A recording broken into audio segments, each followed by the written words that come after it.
ಕರ್ನಾಟಕ ಉಪಮುಖ್ಯಮಂತ್ರಿ ಡಿಕೆ ಶಿವಕುಮಾರ್ ವಿರುದ್ಧದ ಆದಾಯ ಮೀರಿ ಆಸ್ತಿ ಗಳಿಕೆ ಪ್ರಕರಣದ ಅರ್ಜಿಯನ್ನು ಹೈಕೋರ್ಟ್ ವಜಾಗೊಳಿಸಿದ ಕೆಲವೇ ದಿನಗಳಲ್ಲಿ ಇದೀಗ ಸುಪ್ರೀಂ ಕೋರ್ಟ್ಗೆ ಮೇಲ್ಮನವಿ ಸಲ್ಲಿಕೆಯಾಗಿದೆ.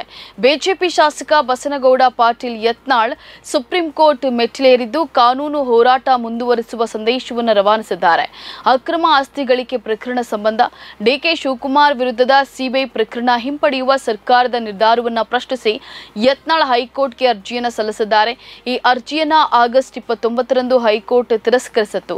ವಿಚಾರಣೆಯ ಬಳಿಕ ಅರ್ಜಿಯನ್ನ ವಜಾ ಮಾಡಿದ್ದ ಹೈಕೋರ್ಟ್ ರಾಜ್ಯ ಸರ್ಕಾರ ಮತ್ತು ಸಿಬಿಐ ನಡುವಿನ ಪ್ರಕರಣವನ್ನು ಸುಪ್ರೀಂ ಕೋರ್ಟ್ ತೀರ್ಮಾನಿಸಲಿ ಎಂದು ಅಭಿಪ್ರಾಯವನ್ನು ಪಟ್ಟಿತ್ತು. ಸುಪ್ರೀಂ ಕೋರ್ಟ್ ವಿಚಾರಣೆ ನಡೆಸಿದ್ರೆ ಸೂಕ್ತ ಎಂದು ಹೈಕೋರ್ಟ್ ಪೀಠ ಅಭಿಪ್ರಾಯವನ್ನು ವ್ಯಕ್ತಪಡಿಸಿತ್ತು.